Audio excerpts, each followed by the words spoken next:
बिस्मिल्लाहिर्रहमानिर्रहीम। अस्सलाम वालेकुम। मैं हूँ सोआ ख़ान और आप देख रहे हैं सोआ फूड सीक्रेट्स। कैसे हैं आप सब? अल्लाह से दुआ है जहाँ रहें खुश रहें आबाद रहें। तो दोस्तों आज हम बनाने जा रहे हैं रोस्टेड मीट यानी कि भुना हुआ गोश्त। तो चलिए शुरू करते हैं। बिस्मिल्लाहिर्रहमानिर्रहीम।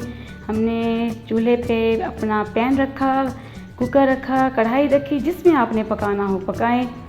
तो चूल्हा ऑन कर दिया। हमने आधा किलो मटन छोटा गोश्त लिया, उसको अपने कुकिंग वाले बर्तन में, पकाने वाले बर्तन में डाला और इसके साथ हमने 2-3 लौंग्स, 1 बड़ी इलायची, सूखा धनिया, ज़ीरा, 3-4 जवे लहसुन के वो शामिल किए और एक छोटा सा आधा चम्मच नमक का वो शामिल करेंगे। और इसके साथ ही हमने तकरीबन 1 लीटर पानी यानी कि तकरीबन 3 से 4 कप हमने इसके अंदर पानी शामिल कर देना है और अच्छी तरीके से फिर इन सबको आपस में मिलाना है। जब हमने पानी डाल देंगे तो हम इसके साथ तकरीबन ठहरे रहेंगे, चम्मच हिलाते रहेंगे ताकि एक अच्छा सा उबाल आ जाए। उसके बाद हमने इसको ढक्कन लगा के 30-35 मिनट के लिए छोड़ना है। पहले आपने नहीं छोड़ना। तो जब तक मेरा जल्दी से सोआ फूड सीक्रेट्स को सब्सक्राइब कर लें, लाइक कर लें, शेयर्स कर लें, कमेंट्स कर लें और पूरी वीडियो वॉच करें ताकि कोई भी आपसे स्किप ना हो, कोई आपसे मिस ना हो और आपकी रेसिपी वैसे बने बारबेक्यू स्टाइल में, बारबेक्यू जायके में भुने गोश्त की। तो आप देखते हैं जब तक इसको एक बड़ा सा उबाल आता है, बड़े से उबाल तक इसको हमने पकाना है। उसके बाद हमने आराम से हल्की आंच पे इसको छोड़ देना है पकने के लिए। तो देखें जी एक बड़ा सा अच्छा सा उबाल आना शुरू हो गया है। हल्के हाथों से इसको आराम से मिक्स कर लें ताकि तमाम जो हमने कच्चे और साबित मसाले डाले थे वो आराम से मिक्स हो जाएं। और हमने इसको अब पकने के लिए छोड़ देना है 35 से 40 मिनट तक। ये आराम सुकून से पकता रहेगा और इसको हमने वहाँ तब तक पकाना है जब तक ये तकरीबन गल ना जाए। और वीडियो को पूरी वॉच करें, लाइक करें, सोआ फूड सीक्रेट्स को सब्सक्राइब करें। और देखें जी 35 मिनट 40 मिनट के बाद हमने अब देखा कि हमारा मीट गोश्त तकरीबन गल चुका है, पक चुका है। और हमने इतना इसके अंदर पानी रखना है जितना कि आधा कप जितना, जो हमें आगे ज़रूरत होगी। अगर आपका गोश्त ना गला हुआ हो तो आप थोड़ा और पानी डाल के इसको गला सकते हैं। तो देखते हैं, चेक करते हैं। ये देखिए बहुत अच्छा गला हुआ है, बहुत गर्म है।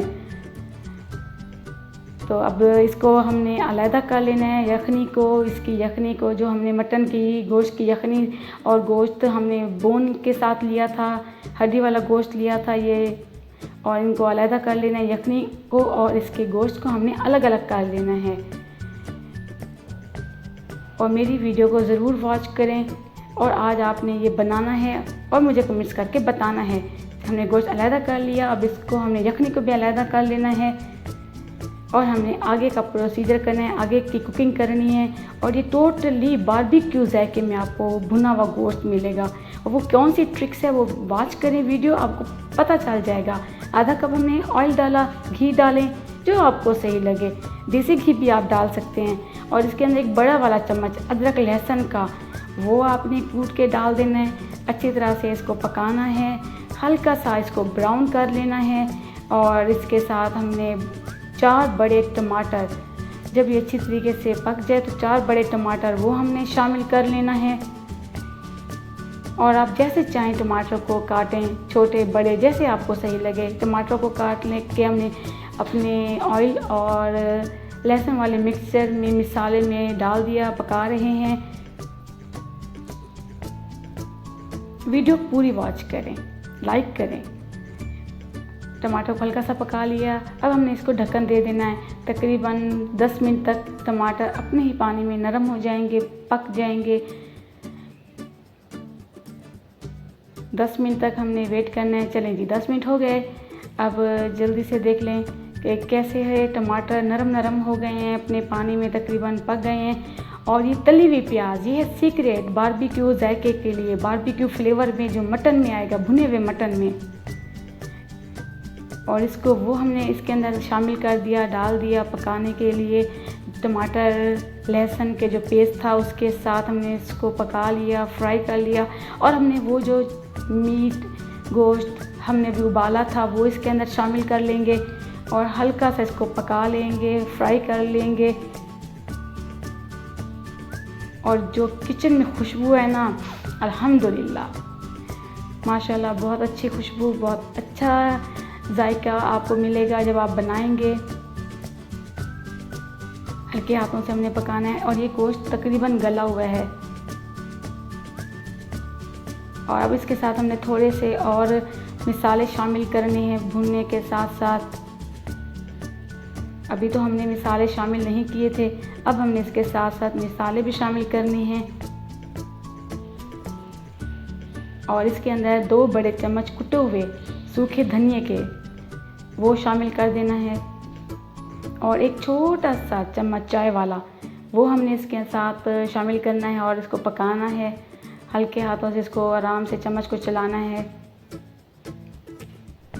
ताकि तमाम मिसाले आपस में ऑब्ज़र्व हो जाएं, आपस में लग जाएं, एक दूसरे के साथ फ्लेवर को, जायके को डेवलप करें, निकालें। और ये हमने एक छोटा चम्मच हल्दी का शामिल किया और इसके साथ एक खाने वाला चम्मच कुटी हुई लाल मिर्च की वो शामिल की। अब इसके साथ ही एक छोटा सा चाय वाला चम्मच पिसी हुई लाल मिर्च का, ये कलर देने के लिए बहुत इस्तेमाल की जाती है और जायके में भी बहुत तेज़ होती है, वो शामिल करके आराम से इसको मिक्स करना है, मिलाना है, चलाना है तमाम मिसाले। और कितनी माशाल्लाह अच्छी सी इसकी लुक आ रही है, शक्ल आ रही है और जायका बहुत ही अल्हम्दुलिल्लाह। जब बनाएंगे तो पता चलेगा। अब जो हमने यखनी निकाली थी, बनाई थी आधा कप, वो इसमें शामिल कर लेंगे और आराम से मिक्स कर लेना है। और इसी यखनी में हमने पका लेना है, रोस्ट कर लेना है अपने मटन को, गोश्त को। और कोई पानी नहीं डालना, कोई शोरबा नहीं डालना, कोई ग्रेवी नहीं करनी इसकी। सो फूड सीक्रेट्स को लाइक करें, शेयर करें, कमेंट्स करें और दुआ में याद रखें हमारी डिश तकरीबन पक चुकी है। और इसके साथ अब हमने थोड़ा सा और जायका देने के लिए इसके साथ हमने एक नींबू काट के वो डाल देंगे और 3-4 आपने सब्ज़ मिर्चें वो शामिल कर लें साबित। और एक छोटा सा चम्मच गरम मसाले का पिसा हुआ, कुटा हुआ वो शामिल कर लें। तो चले जी, डिश आउट करते हैं। हमारी रेसिपी तैयार है। भुना हुआ गोश्त आपके सामने माशाल्लाह देखें जी, डिश आउट हो चुका है हमारा भुना हुआ गोश्त, रोस्टेड मीट बहुत अच्छे जायके के साथ, बहुत अच्छी शक्ल के साथ, बारबेक्यू जायके के साथ बनाएं, खाएं, मेहमानों को दें और होटल को भूल जाएं। सुआ फूड सीक्रेट्स को सब्सक्राइब करें, मुझे दुआ में याद रखें। फिर इंशाअल्लाह नई वीडियो के साथ हाजिर होंगे, तब तक के अपना ख्याल रखें। अल्लाह हाफिज़।